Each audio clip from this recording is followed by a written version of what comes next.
Você não vai progredir, você não vai sair da onde você está se você não parar de ser a vítima na sua vida, de se fazer como vítima. Eu estava orando e pedindo ao Senhor para que Ele confirmasse uma reflexão, um bate-papo que eu queria ter com vocês aqui, confirmassem o tema do bate-papo. E essa semana aconteceu uma série de questões e eu fiquei sabendo de uma série de situações de pessoas conhecidas, pessoas que eu prezo muito pela vida delas, que eu amo muito elas e a vida delas, e questões tristes que aconteceram na vida dessas pessoas, em especial dois homens, né? Um deles que já é pai de família, líder do seu lar, um homem de Deus, outro um funcionário da empresa em que eu trabalho e uma pessoa muito boa, muito querido também. E essas duas situações, o Espírito Santo falou muito ao meu coração de que eu precisava compartilhar e conversar sobre isso com vocês. Era algo que, enfim, já estava engatilhado, preparado, como um dos assuntos que eu queria tratar com vocês, mas me veio a urgência desse tema, porque é um tema que abala, é um tema que acaba prejudicando e destruindo a vida de muitos homens, fazendo eles derraparem, fazendo eles voltarem passos que eles já deram para frente, passos que eles já superaram, e faz muitos homens andarem para trás. Não somente na vida deles e problemas relacionais, problemas da vida, mas também a vida com Deus, também passos que eles deram através da salvação, da libertação que eles conseguiram em Cristo, seja essa libertação de vícios, de drogas, libertação de cadeias pessoais mesmo que eles viviam. E essas duas situações falaram muito comigo. Uma delas, um amigo, um querido, que eu, a minha esposa, nós conhecíamos ele. Ele era líder de um ministério cristão, ministério de recuperação, de pessoas que saíram do vício, né, do vício de drogas. E ele era líder desse ministério, tendo em vista, né, o seu testemunho, tendo em vista as coisas que ele já passou também na sua vida. Tinha uma caminhada com Cristo, uma caminhada na igreja, fazia diversas expedições com homens para estar ajudando esses homens na edificação da sua masculinidade em Cristo, da sua libertação também de vícios, de problemas. E esse rapaz, ele tinha uma família estruturada, tinha uma esposa, filhos, era líder do seu lar. Em razão de uma instabilidade que ele teve na vida, ele teve que largar o seu trabalho, que ele vivia bem, que ele era bom no que fazia, era ótimo no que fazia. Ele precisou largar a sua esposa, sua família. Não que precisou, mas ele decidiu por isso. Por causa de uma recaída, por causa da droga. Hoje, enfim, pessoas veem ele com tristeza na cidade, pela situação em que ele se encontra novamente. E a outra situação, esse funcionário que trabalha na mesma empresa que a minha também, esses dias ele estava triste, estava desempenhando mal na empresa, estava mal, triste, né? E eu também soube que ele acabou por se separar, né? Acabou sofrendo um término no relacionamento que ele tinha com a sua namorada. E isso o fez estar mal, estar abatido, estar de canto na empresa. E isso fala muito comigo, porque muitos homens vivem isso, não somente na vida relacional, colocando toda a sua, digamos, toda a sua esperança, toda a sua base, toda a sua confiança no seu relacionamento, mas vivem isso também em outras áreas, como eu falei para vocês, né? Na questão de drogas, na questão de vícios, dependências e até mesmo o seu caminhar com Deus. Acabam colocando em xeque a sua fé no Senhor, a sua caminhada cristã, a sua caminhada espiritual em, por exemplo, respostas de Deus. Milagres. Poxa, Deus, se você não fizer isso, se tal coisa não acontecer, se tal pessoa não for curada, se o Senhor não me der isso, eu acabo ficando mal. Poxa, será que Deus me escuta mesmo? Será que Deus sabe das minhas necessidades? Será que Deus me vê mesmo? Será que Ele me ama? E o seu relacionamento com o Criador acaba sendo dependente de uma necessidade material. E o que eu queria conversar com vocês é que se nós não nos libertarmos dessa necessidade, dessa estabilidade material que nós temos para com Cristo, para com a nossa vida, nos fazendo quase que vítimas, nos fazendo vítimas de uma necessidade, vítimas de uma estabilidade material da nossa vida, nós nunca pararemos de derrapar. E é incrível como a palavra de Deus mostra isso para nós, nos ensina a não sermos assim. Nós vemos que o apóstolo Paulo, em 2 Coríntios 4, capítulo 4, versículo 16, ele vai tratar sobre o que... Ele vai dizer que os cristãos, eles nunca se abalam. Os cristãos, eles nunca entristecem, eles nunca entram numa crise. Né? O apóstolo Paulo fala isso, segundo aos Coríntios, né? E ele vai dizer o porquê. Porque ele vai dizer que enquanto o nosso exterior se desgasta, o nosso interior, o nosso espírito se renova. Por quê? O apóstolo Paulo diz que o cristão, a pessoa que segue a Jesus, a pessoa que conhece o Senhor Jesus e tem um verdadeiro encontro, um verdadeiro relacionamento com Ele, ele não foca naquilo que se vê, mas ele foca naquilo que não se vê, naquilo que é invisível. Isso é muito bonito e muito significativo, porque ele vai nos explicar que o nosso foco, a nossa confiança, não pode ser em coisas materiais, não pode ser, a nossa felicidade, ela não pode ser vinculada, ela não pode ser dependente, por exemplo, do nosso carro novo, da nossa casa nova, porque o nosso carro ele vai enferrujar um dia. A nossa casa ela vai estourar o cano um dia, ela vai cair, ela vai envelhecer.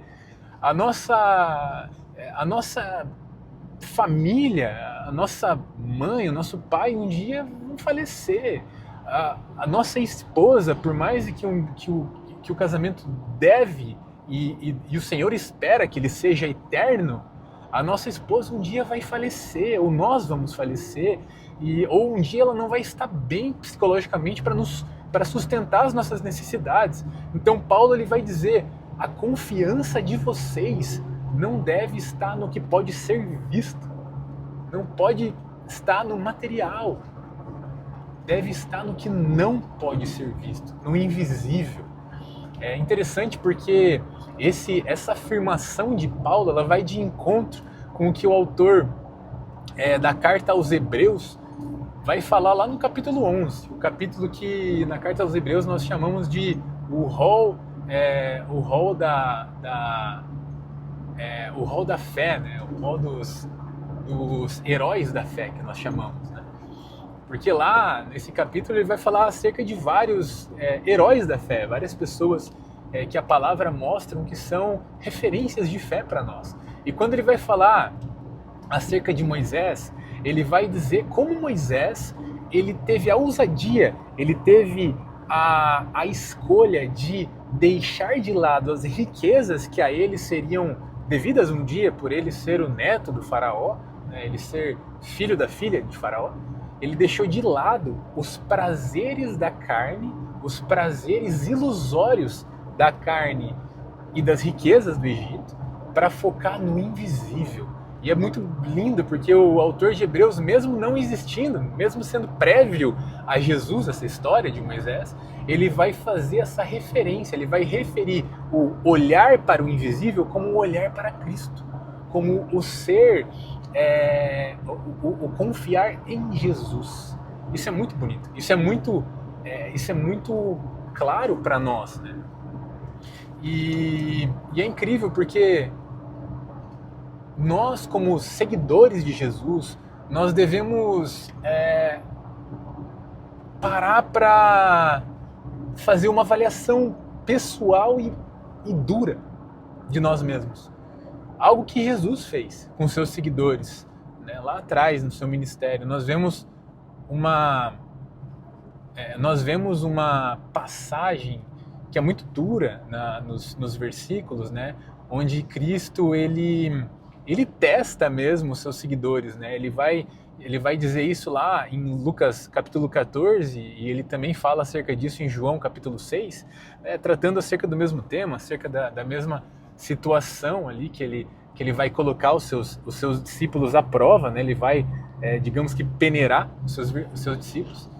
E ele vai chegar um dia ali, Jesus, a gente vê que ele está numa situação, numa altura do seu ministério onde muitas pessoas o seguem, não somente os 12, né, mas muitas pessoas o seguem. Ele vai virar para essas pessoas e vai falar, olha, vocês devem calcular o risco de ser um discípulo meu.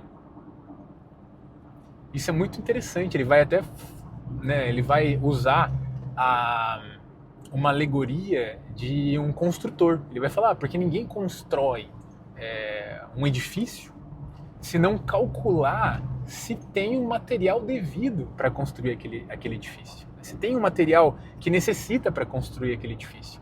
Porque senão ele vai começar a construir e no meio da construção ele vai ter que parar. Não vai conseguir finalizar aquele edifício. E ele faz essa referência, né? Ele faz essa analogia a nós como seguidores dele. Ele vai falar, olha, calculem, coloquem isso na balança. Coloquem na balança se vocês conseguem ser verdadeiros seguidores de Cristo. Por quê?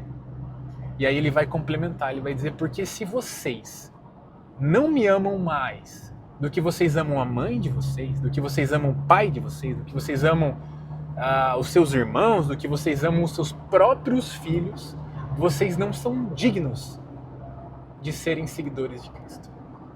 E isso parece muito duro, né? Isso parece muito duro ao ponto lá de João 6, o texto mostrar para nós que vários discípulos começaram a desistir, né, de seguir a Cristo. Acho que calcularam e viram que não é tão fácil assim, que para ser um verdadeiro seguidor eles precisariam abdicar de muitas coisas, inclusive de quem ama, né, de quem eles depositavam a confiança deles. Então, eles começam a parar de seguir o Senhor Jesus. O texto nos mostra que eles abandonam a caminhada com o Senhor Jesus. E então, Jesus ele vira para os 12 e ele fala bem assim, olha, vocês também vão deixar de me seguir, né? Se vocês quiserem, a porta está aberta, né? Só vocês irem, não tem problema, fiquem em paz, né?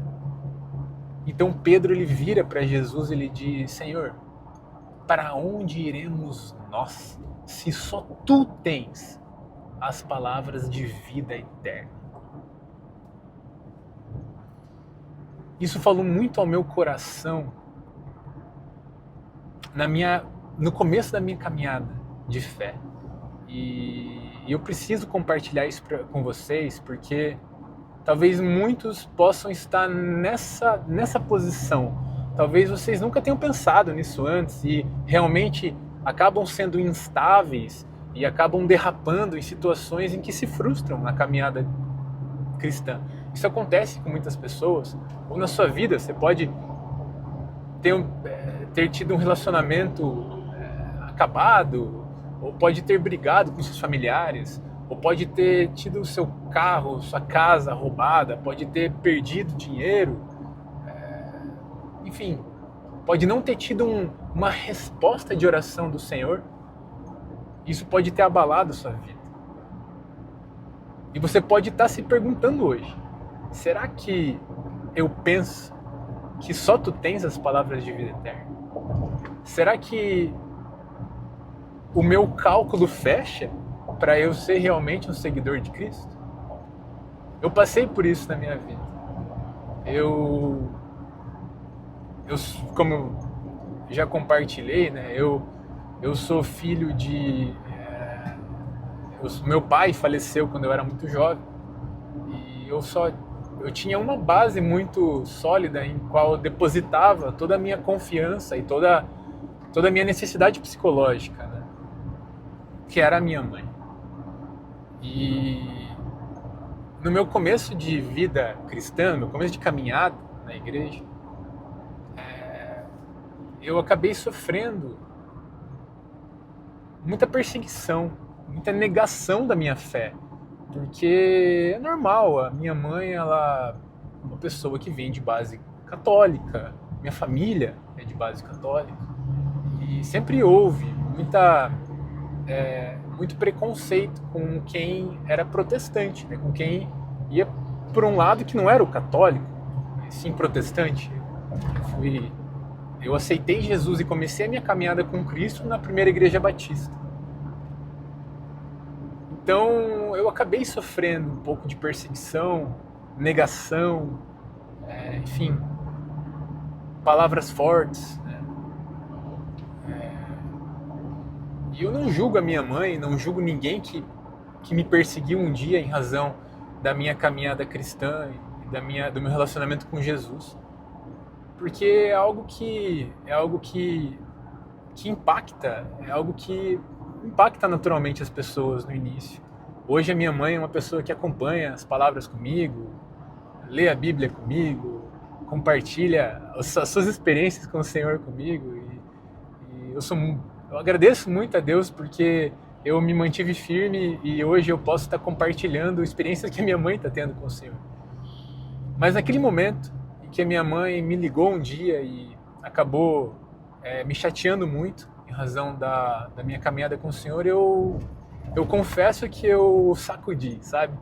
Eu abalei e aquele momento eu falei, poxa, eu posso estar perdendo a relação com a única pessoa que me traz estabilidade psicológica, emocional, a única pessoa que eu posso confiar psicologicamente, posso confiar se eu estou passando por alguma tribulação. Eu posso estar perdendo a confiança nessa única pessoa. Então, a necessidade do cálculo bateu na minha porta. Eu falei, será que hoje eu vou escolher ser discípulo? Seguidor fiel? Ou será que o cálculo não vai fechar para mim? E Jesus ele expõe, né? Depois que ele diz, quem não me ama mais do que os seus parentes, ele vai dizer, porque eu vim para ser espada. E naquele momento a espada do Senhor bateu na minha porta. E eu vi que escolher a espada dele, seguir amar a ele acima de todas as coisas materiais, todas as coisas que eu posso ver, escolher olhar para o invisível, foi a melhor escolha que eu pude tomar na minha vida, porque foi através dessa escolha que eu me tornei um homem estável. Foi através dessa escolha que nada me abalou. Claro, tem coisas que me deixam triste, que me chateiam. Enfim, eu não sou perfeito.